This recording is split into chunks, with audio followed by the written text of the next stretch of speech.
तो कुल मिलाकर सांप ने कैंचुली उतार फेंकी है और अपने असली रंग में आ गया है। मगर पहले लोगों की आंखें बंद कैसे थीं?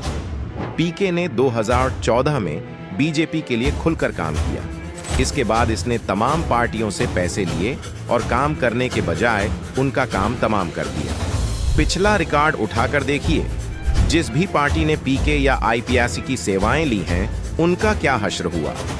2017 कांग्रेस ने उत्तर प्रदेश में आईपीएसी को जिम्मेदारी दी कि पार्टी को पुनर्जीवित करें।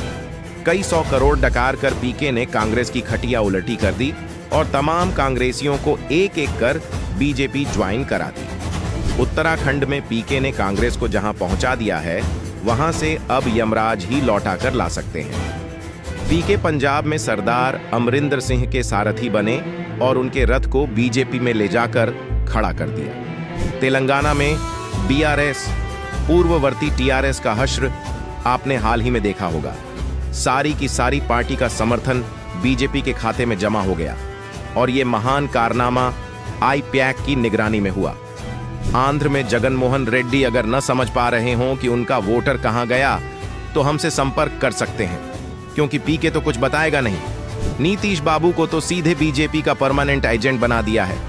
उनके इतने राज बीजेपी के पास पहुंचा दिए हैं कि वो अपने डीएनए सैंपल वापस पाने के लिए पीएम के पैर तक छू रहे हैं। केजरीवाल ने जब से पीके के बगल में खड़े होकर फोटो खिंचाया है, उस रोज से उनकी पार्टी पर भस्मासुर की काली छाया है। भस्मासुर के पैर तमिलनाडु में पड़े, वहां बीजेपी का खाता खुल गया।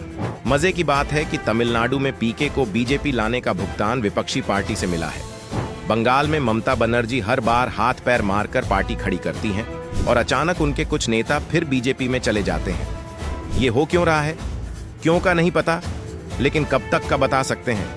ममता कोलकाता में आईपीएक का काउंटर बंद कर दें, उनकी पार्टी सुरक्षित हो जाएगी। ऐसा हो क्या रहा है? दरअसल जो पार्टी आईपैक को काम देती है, उसके संगठन में पीके का सीधा दखल होता है। कौन कार्यकर्ता कहां मजबूत है, ये खुद पार्टी के लोग बताते हैं। फिर ये सारा डाटा मोटी कीमत पर मोटा भाई को दे दिया जाता है। पीके बीजेपी का ट्रोजन हॉर्स है। सारा खेल डाटा और व्यक्ति का है। कश्मीर से कन्याकुमारी तक और गुजरात से असम तक पीके और इसके चेलों ने पार्टी निगल ली और डकार भी न ली। अब बिहार की बारी है। पीके की राजनीति नीतीश बाबू के बाद कौन वाले सवाल का जवाब खोजने के नाम पर शुरू हुई थी। अब ये बिहार में बीजेपी कब के सवाल पर खत्म होगी।